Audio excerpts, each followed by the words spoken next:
లైఫ్‌లో మళ్ళీ ఏదన్నా ఎక్స్‌పీరియన్స్ చేస్తావా అని అడిగితే నేనైతే గాన్గాపూర్ ఎళ్లి 7 డేస్ మళ్ళీ గురుచరిత్ర పారాయణ చేయాలి అనుకుంటున్నా. ఎందుకంటే అది లైఫ్ టైమ్ ఎక్స్‌పీరియన్స్ అసలు. అక్కడికెళ్ళిన తర్వాత ముందు నా లైఫ్‌లో చాలా డిఫరెన్స్ వచ్చింది. అండ్ చాలా నేర్చుకున్నా. చాలా హ్యాపీగా ఉన్నా.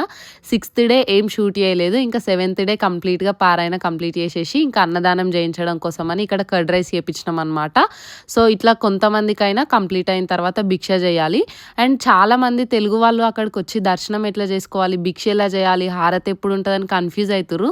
బికాజ్ నేను 7 డేస్ అక్కడే ఉండే కాబట్టి చాలామంది అడిగిర్రు. దీనికోసం నేనైతే ఒక లాంగ్ వీడియో డెఫినెట్‌గా చేస్తా. సో, మధ్యాహ్నం లంచ్‌కైతే టెంపుల్ నుంచి లెఫ్ట్ సైడ్‌లో సాయి దత్త అన్నప్రసాదం అని ఈ అంకుల్ శ్రీనివాస్ అంకుల్. సో, మన తెలుగు వాళ్ళే. అక్కడికెళ్ళి ప్రతిరోజు ఇక్కడ 800 మెంబర్స్‌కి అన్నదానం చేస్తారు. సో, ఎవరైనా కావాలి అంటే ఎళ్ళొచ్చు. ఇంకా 7 రోజులు కంప్లీట్ చేసుకొని సక్సెస్‌ఫుల్‌గా హైదరాబాద్ అయితే రీచ్ అయిపోయినాం. సో, వీడియోస్ నచ్చితే సబ్స్క్రైబ్ చేసుకోండి. Thanks for watching.